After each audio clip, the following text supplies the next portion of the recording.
Good morning students. बेटा last हमने discuss कर लिया था transverse nature of electromagnetic wave. How we can see that electromagnetic waves are transverse in nature. और जैसा हमने पढ़ा था कि ट्रांसवर्स नेचर का मीनिंग होता है कि जो ऑक्सीलेशन होगा उस मीडियम में जो पार्टिकल्स मौजूद हैं उन पार्टिकल्स का जो ऑक्सीलेशन होता है वो डायरेक्शन ऑफ प्रोपागेशन के एग्जैक्ट परपेंडिकुलर होता है। यहाँ हमने इलेक्ट्रोमैग्नेटिक वेव को ट्रांसवर्स नेचर का नाम क्यों दिया बच्चों? तो आंसर था कि इलेक्ट्रिक फील्ड और मैग्नेटिक फील्ड जो है बेटा वो डायरेक्शन ऑफ प्रोपागेशन के एग्जैक्ट परपेंडिकुलर ऑक्सीलेट कर रहे हैं। तो यही हमने प्रूव किया था कि इलेक्ट्रिक फील्ड जो है या ये कहें मैग्नेटिक फील्ड जो है वो डायरेक्शन ऑफ प्रोपागेशन के परपेंडिकुलर है। Now we have the properties of electromagnetic waves कि इलेक्ट्रोमैग्नेटिक वेव्स की बेटा कौन कौन सी प्रॉपर्टीज़ हैं। तो जैसा मैंने बताया था आपको कि मैक्सवेल ने एक थ्योरेटिकल प्रेडिक्शन के बारे में बताया कि इलेक्ट्रोमैग्नेटिक वेव्स जो हैं वो किस कंडीशन में प्रोड्यूस होंगी, जबकि हर्ट्ज ने उसको एक्सपेरिमेंटली चेक किया और हर्ट्ज ने पाया एक्सपेरिमेंटली क्या कि जब कभी चार्ज ऑक्सीलेट करता है तो उसके बिहाफ पे इलेक्ट्रोमैग्नेटिक वेव्स जो हैं बेटा वो प्रोड्यूस होती हैं। तो first one is the electromagnetic waves are produced by accelerated और ऑक्सीलेटिंग चार्ज। जब भी कभी बच्चों चार्ज पार्टिकल एक्सेलरेट करता है या ऑक्सीलेट करता है तो उसके बिहाफ पे इलेक्ट्रोमैग्नेटिक वेव्स जो हैं वो प्रोड्यूस होती हैं। जैसा हमने शायद पहले बात भी की थी कि चार्ज पार्टिकल जो बेटा वो रेस्ट के अंदर है। चार्ज पार्टिकल यूनिफॉर्मली मूव कर रहा है along a straight line. Charge particle constant speed से मूव कर रहा है ओवर दी सर्कुलर पाथ। इन तीनों सिचुएशन में से किस सिचुएशन में हम कह सकते हैं कि इलेक्ट्रोमैग्नेटिक वेव प्रोड्यूस होगी? तो आंसर है इस थर्ड सिचुएशन में। रीज़न इसका, यहाँ चार्ज रेस्ट में है, यहाँ चार्ज यूनिफॉर्मली ट्रैवल कर रहा है अलोंग ए स्ट्रेट लाइन, मतलब वेलोसिटी कांस्टेंट है, एक्सेलरेशन इज ज़ीरो। यहाँ पर कांस्टेंट स्पीड से मूव कर रहा है लेकिन डायरेक्शन लगातार चेंज हो रही है। So we can say this is the accelerated motion. तो इस थर्ड सिचुएशन में इलेक्ट्रोमैग्नेटिक वेव जो है वो प्रोड्यूस होगी। सेकेंड हमारे पास है these waves do not require any material medium for propagation. यदि बच्चों मीडियम है तो ठीक, और मीडियम नहीं भी है तो भी इलेक्ट्रोमैग्नेटिक वेव जो है वो ट्रैवल करती हैं on the basis of electric field and magnetic field. Third, जैसा हमने पढ़ा कि electromagnetic waves are transverse in nature. Transverse का मतलब जो ऑक्सीलेशन होता है इलेक्ट्रिक फील्ड में और मैग्नेटिक फील्ड में वो डायरेक्शन ऑफ प्रोपागेशन के एग्जैक्ट परपेंडिकुलर होता है। That is why we can say electromagnetic waves are transverse in nature. जबकि आपने क्लास 11th में पढ़ा है बेटा लॉन्गिट्यूडनल वेव क्या होती हैं।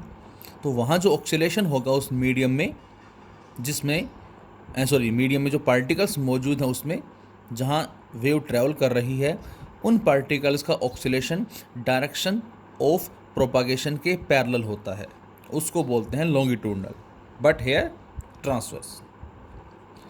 Next one is these waves travel in free space with speed 3 × 10⁸ metre per second and which is given by the relation c = 1/μ0 ε0 और इस सारे का अंडर रूट।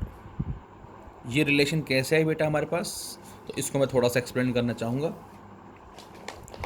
हमने स्टडी किया है इलेक्ट्रोस्टैटिक्स में, जहाँ से हमें रिजल्ट मिला बेटा 1/4 पाई ε0 = 9 × 10⁹।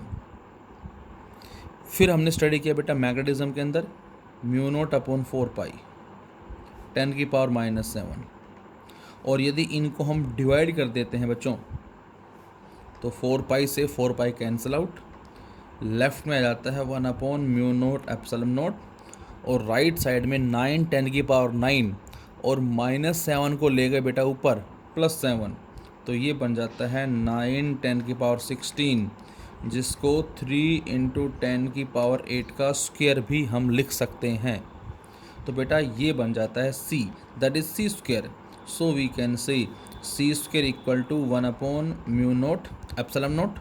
सो finally we can say c equal to 1/μ0 epsilon nought और इस सारे का अंडर रूट। ये हमारे पास आ जाता है फ्री स्पेस के रेस्पेक्ट में। जबकि मीडियम के लिए हम क्या यूज़ करते हैं, तो आंसर है मीडियम के लिए हम लिखेंगे क्या, c की जगह v इक्वल टू 1/μ इंटू ई और इस सारे का रूट।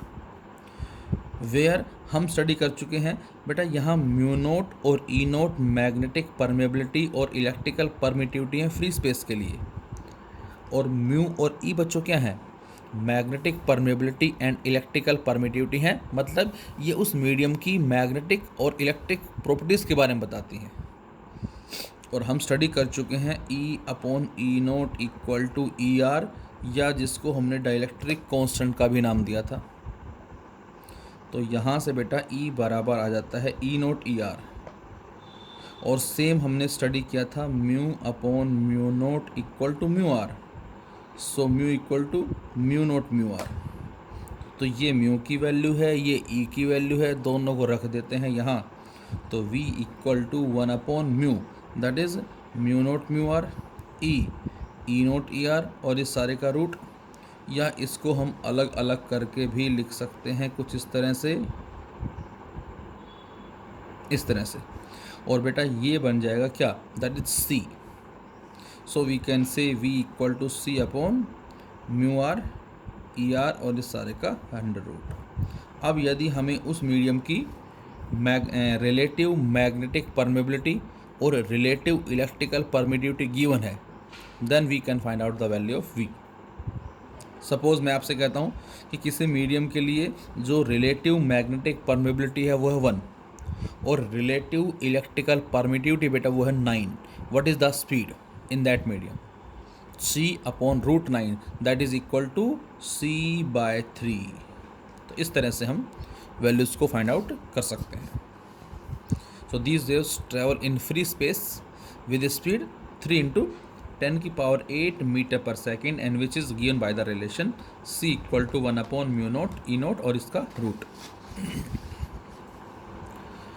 इसी कैटेगरी में नेक्स्ट हमारे पास है बेटा the speed of electromagnetic wave in dielectrics. Dielectrics में जो स्पीड होती है बेटा is less than C and is given by, और इसको हम लिखते हैं दिस वन।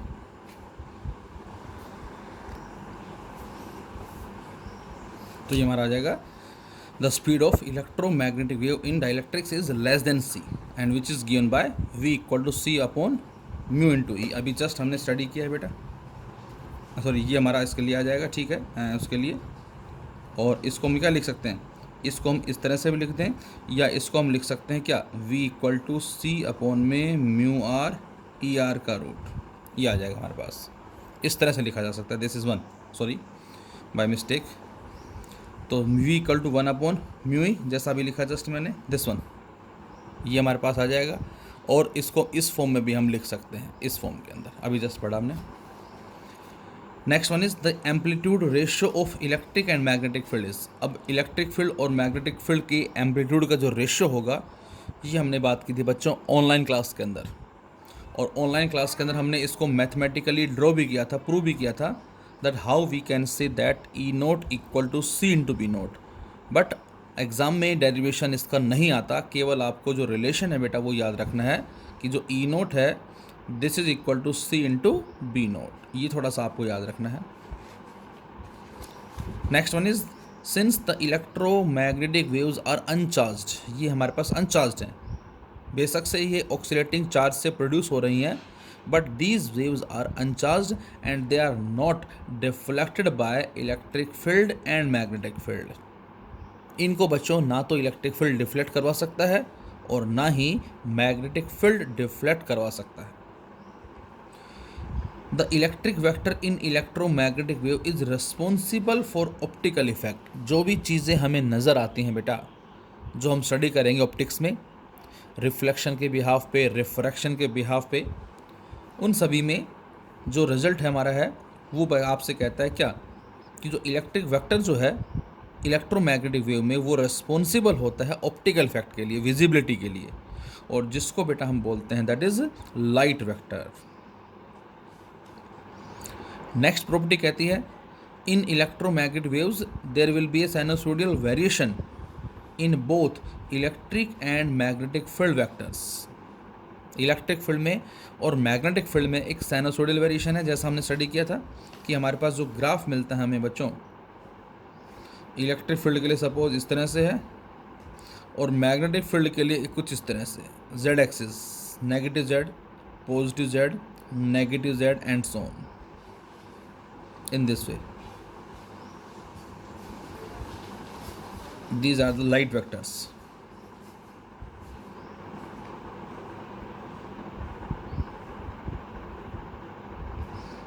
ये हमारे पास था और ये बेटा मैग्नेटिक फील्ड के लिए है, इस तरह से हम शो कर सकते हैं। एक तरह से ये हमारा ग्राफिकल रिप्रेजेंटेशन कहलाता है इलेक्ट्रोमैग्नेटिक वेव का।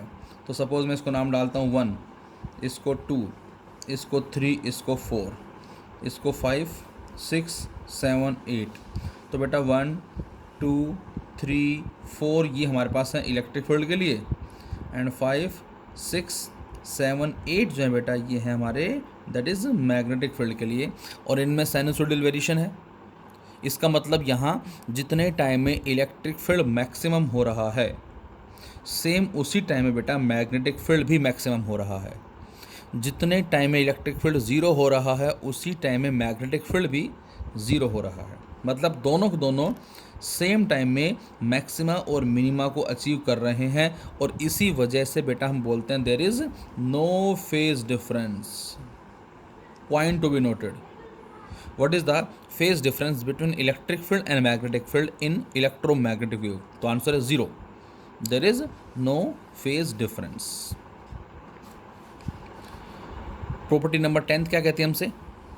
प्रॉपर्टी नंबर 10 कहती है the direction of variation of electric and magnetic field vector are perpendicular to each other. अभी जस्ट देखा हमने, as well as perpendicular to the direction of propagation, और direction of propagation के भी बच्चों क्या हैं ये परपेंडिकुलर है, and it shows that electromagnetic waves are transverse in nature. Property number 11 क्या कहती है? The electromagnetic waves carry energy which is equally divided between electric field and magnetic field vectors. ये वेव जो हैं ये अपने साथ एनर्जी को लेके चलती हैं, जैसा हमने 11th में स्टडी किया था कि वेव मोशन कुछ और ना होके ये एनर्जी और मोमेंटम का ट्रांसफ़र है from one point to another point. So electromagnetic waves carry energy which is equally divided between electric field and magnetic field vectors in vacuum. अब यदि हम वैक्यूम की बात करें, the average electric density, and what is the meaning of electric density? Energy per unit volume, जो हमने electrostatics में study की थी, and the average magnetic energy density due to electric and magnetic fields are given by. अब बच्चों ये property हमारी important है और कई बार एग्ज़ाम में पूछ लेते हैं कि एनर्जी डेंसिटी क्या होती है, इसकी वैल्यू बताओ और प्रूव करके बताएं कि एनर्जी डेंसिटी इलेक्ट्रिक फील्ड और मैग्नेटिक फील्ड की आपस में इक्वल होती हैं। तो यहाँ से energy density in electric field that is energy per unit volume. बेटा हमने कैपेसिटर में जो एनर्जी स्टोर की थी वो आई थी हमारी ½ CV², और उस पैरेलल प्लेट कैपेसिटर का जो वॉल्यूम होता है वो होता है A/D। A is the area of plate and D is the separation between the plates. और हमें अच्छे से मालूम है कि बच्चों जो C होता है ये होता है ε0 × A/D। ये भी हम पढ़ चुके हैं, the value of C, value of C हमने स्टडी किया था बेटा, विच इज़ इक्वल टू ε0 A/D। ये हमारे पास C की वैल्यू थी, और हमने रिलेशन पढ़ी थी E = dV/dr, उस dV को पैरेलल प्लेट कैपेसिटर में हमने V का नाम दिया था बेटा, और उस dr को हमने स्मॉल d का नाम दिया था इन पैरेलल प्लेट कैपेसिटर। तो बच्चों हम इन दोनों की वैल्यूज़ को पुट कर दें। C को एप्सिलॉन नॉट A/d रखा और V को E इंटू डी रखा और सोल्व करते हैं तो हमें आंसर मिलता है half epsilon not into E square. Same इसी तरह से बच्चों UB energy per unit volume. अब इंडक्टर केस में जो हमारे पास वैल्यू होती है एनर्जी की वो आती है हाफ LI स्क्वायर और अपॉन में वॉल्यूम एरिया इंटू लेंथ। और बेटा L हमने पढ़ा था क्या, L equal to mu naught N square A upon में L, ये L की वैल्यू है। और हमारे पास एम्पियर सर्किटल लॉ से B is equal to mu naught NI होता है, जिसमें स्मॉल n होता है number of turns per unit length. तो बेटा यहाँ से I की वैल्यू निकाल लें आप और वो आ जाएगा BL अपॉन में म्यू नॉट N। ये I की वैल्यू है और ये L की वैल्यू है। इस L और इस I को उठा के रख दें आप इस रिलेशन में और सोल्व करेंगे बेटा इसको जब आप, तो आपको आंसर मिलेगा 1/2 इंटू में B स्क्वायर अपॉन में म्यू नॉट। ये हमारे पास एनर्जी डेंसिटी इलेक्ट्रिक फील्ड की और ये एनर्जी डेंसिटी मैग्नेटिक फील्ड की। अब यदि हम दोनों की वजह से फाइंड आउट करें एक एवरेज वैल्यू को, then it is equal to UE plus UB, दोनों को ऐड कर दिया हमने, half epsilon naught E square plus half B square upon mu naught. तो ये भी हमारा एक रिलेशनशिप आ जाता है। अब बच्चों यहाँ पर हमें करना है इसको प्रूव, मतलब प्रूव करना है कि कैसे हम कह सकते हैं कि दोनों एनर्जी डेंसिटी इक्वल होती हैं। As in electric field and magnetic field there is sinusoidal variation, so these expression can be valid if we replace E and B by their RMS values. यदि हम इनको इनकी RMS वैल्यू से replace कर दें, root mean square value से replace कर दें, तो भी ये हमारे वैलिड रहेंगे। That is UE half epsilon not into E square, that is ERMS square, and UB BRMS square by 2 mu naught. तो ये UE है बेटा और ये UB है। अब हमने क्या किया, हमने लिखा half epsilon not into E। अब बेटा हमने स्टडी किया था कि E नॉट जो है that is equal to C into B naught, और इस E नॉट को √2 ERMS भी लिख सकते हैं और इस B नॉट को बच्चों √2 इंटू BRMS भी लिख सकते हैं। तो यहाँ से आता है ERMS equal to C into BRMS। वही काम हमने यहाँ किया है। ERMS का स्क्वायर इसको रिप्लेस कर दिया बेटा C square into BRMS square से, और C अभी अभी जस्ट पीछे हमने पढ़ा था which is equal to 1 upon mu naught epsilon naught का अंडर, तो C स्क्वायर आ जाता है 1 upon mu naught E naught. इस C स्क्वायर की वैल्यू को भी रख दिया हमने। C स्क्वायर की वैल्यू कितनी बेटा, तो आंसर है C स्क्वायर की वैल्यू हमारे पास है that is 1 upon mu naught E not, और इस E नॉट से E नॉट कट गया, ये आ जाएगा BRMS का स्क्वायर अपॉन 2 म्यू नॉट, और ये बन गया UB। मतलब UE लेके चले और ये UB के बराबर आ गया। उल्टा यदि हम UB लेके चलते 1/2 BRMS का स्क्वायर अपॉन म्यू नॉट, तो उस सिचुएशन में हमें इस BRMS की वैल्यू को लिखना पड़ता ERMS अपॉन में C, और इसको पुट कर दें हम यहाँ ERMS अपॉन में C का स्क्वायर, ये आ जाएगा। और फिर से हमने C स्क्वायर को पुट कर दिया 1 upon mu naught epsilon nought, और बेटा सोल्व करेंगे यहाँ से तो ये UE के बराबर आ जाएगा।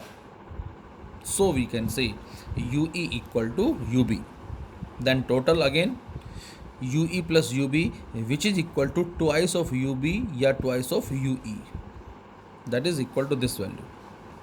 तो ये हमारे कहलाती है एनर्जी डेंसिटी के रेस्पेक्ट में property number 11। Number 12, the intensity of electromagnetic wave.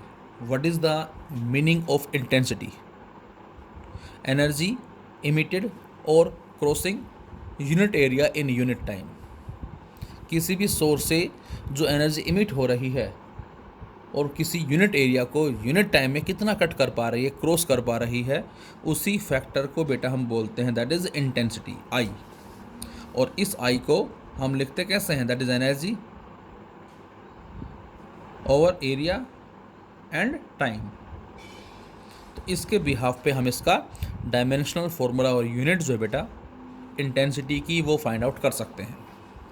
So the intensity of electromagnetic wave is defined as the energy crossing per second per unit area perpendicular to the direction of propagation। क्या मतलब इस बात का? तो इसके लिए बेटा हमने कंसिडर किया क्या कि कोई इलेक्ट्रोमैग्नेटिक वेव जो है वो स्पीड c से ट्रैवल कर रही है से x एक्सिस। और बच्चों इसके लिए हमने एक इमेजिनरी सिलेंडर कंसिडर किया। We consider an imaginary cylinder. पोज करना पड़ेगा, शायद ये हमारे जो स्ट्रीट डॉग हैं ये एग्रेसिव हैं। भाई ये तो बोलना बंद करेंगे नहीं, हमें ही कंटिन्यू करना पड़ेगा लेक्चर को।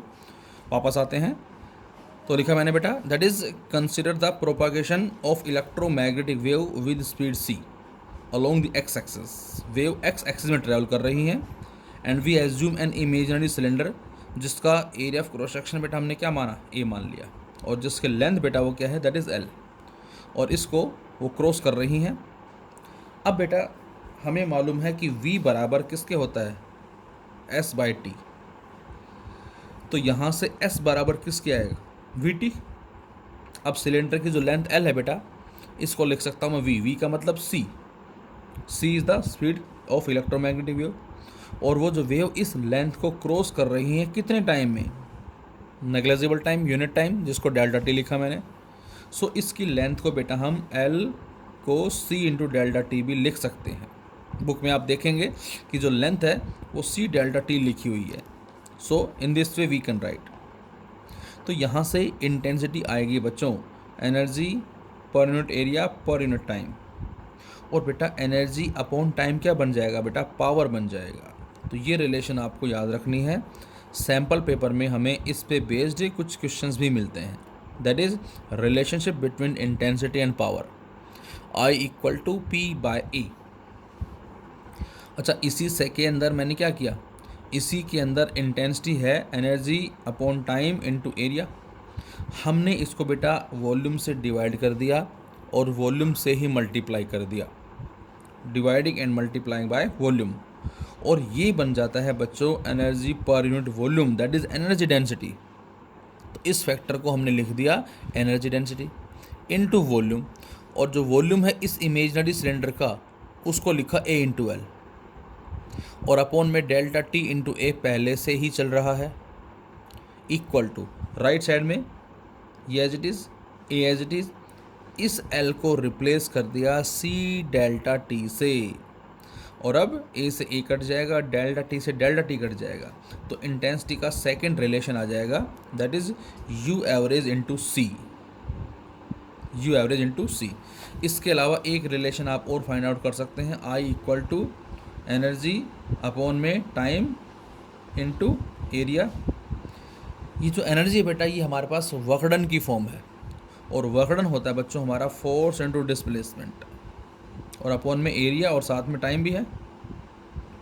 और फोर्स अपॉन एरिया को हम क्या लिख सकते हैं, दैट इज़ प्रेशर, और S/T को हम लिख सकते हैं C। तो बेटा हम एक रिलेशन ये भी लिख सकते हैं, I equal to pressure into C। आप लिख सकते हैं यहाँ पर I equal to pressure into C, इस तरह से भी ये लिखा जा सकता है। और I बराबर U एवरेज इंटू C आ गया। अब U हमारे पास होता है हाफ एप्सिलॉन नॉट E का स्क्वायर इंटू C, इसको ऐसे भी हम लिख सकते हैं। तो दिस इज प्रॉपर्टी नंबर 13। इसी कैटेगरी में नेक्स्ट हमारे पास है, that is momentum and radiation pressure. बच्चों इलेक्ट्रोमैग्नेटिक वेव अपने साथ एनर्जी और मोमेंटम को लेके चलती हैं। If A portion of electromagnetic wave having energy u is propagating with speed c, then the linear momentum of electromagnetic wave is given by p equal to u by c। ये भी हम पढ़ चुके हैं बेटा कि जो एनर्जी है इसको यदि मैं लिखता हूँ mc² की फॉर्म में, एनर्जी को u लिखा, mc² को c इंटू सी लिखा, और मास इंटू स्पीड वेलोसिटी बन जाता है momentum p. So u equal to p into c, then we can say p equal to u by C.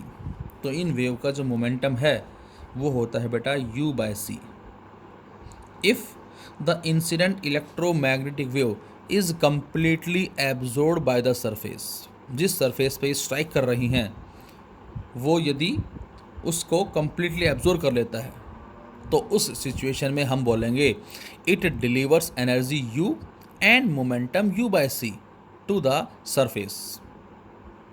But if the electromagnetic wave is totally reflected, लेकिन वो reflect हो जाती है totally, then the momentum deliver to the surface is 2u by C. Means इस पे momentum कितना है, initial u by सी है, फाइनल भी कितना है बेटा u बाई सी है. चेंज कितना आया, इनिशियल माइनस फाइनल और फाइनल माइनस इनिशियल, जो डबल हो जाएगा. डायरेक्शन अपोजिट भी है, ये हम पढ़ चुके हैं वेक्टर अलजेब्रा में.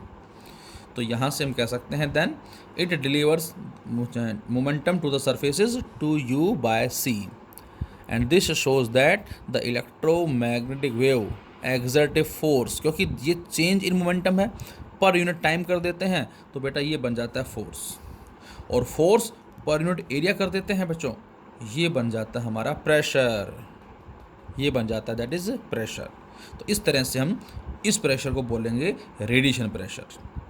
And this radiation pressure equal to force by area, force dp by dt over area, change in momentum with respect to time over area. ये हमारा कहलाता है रेडिएशन प्रेशर. और जैसा मैंने बताया था आपको कि अमेरिकन साइंटिस्ट जो निकोल्स है and hall measure the radiation pressure for the visible light, और उसकी जो वैल्यू आई थी किसके लिए, 100 सेंटीमीटर स्क्वायर के एरिया के लिए, उसकी वैल्यू बताई गई है 7×10 की पावर -9 न्यूटन. ये हमारे पास फोर्स है, और यूनिट एरिया इससे डिवाइड कर देते हैं, तो ये प्रेशर की फॉर्म में ही हमारा कहलाता है. सो ऑल इलेक्ट्रोमैग्नेटिक वेव, ये छोटे से नोट में हमने डाल दिया है. The all electromagnetic wave of different radiations moves with the same speed in vacuum, but moves with different speed in medium. ये पॉइंट आपको याद रखना है बच्चों. इन सभी वेव की जो स्पीड होती है वैक्यूम में वो सेम होती है, लेकिन अलग अलग मीडियम में इनकी स्पीड अलग अलग होती है, as they have different wavelength. जिसकी वेवलेंथ ज़्यादा होगी उसकी स्पीड मीडियम में ज़्यादा होगी, जिसकी वेवलेंथ कम होगी उसकी स्पीड भी मीडियम में कम होगी, जो हम आगे स्टडी करेंगे ऑप्टिक्स के अंदर. और ई क्रॉस भी, ये भी हमने बात की थी बेटा, इस पे बेस्ड क्वेश्चंस भी लिए थे हमने. Gives the direction of propagation, ये हमें डायरेक्शन ऑफ प्रोपगेशन देता है. So these are the properties of electromagnetic wave. और लास्ट अब हमारा आएगा that is spectrum. Thank you.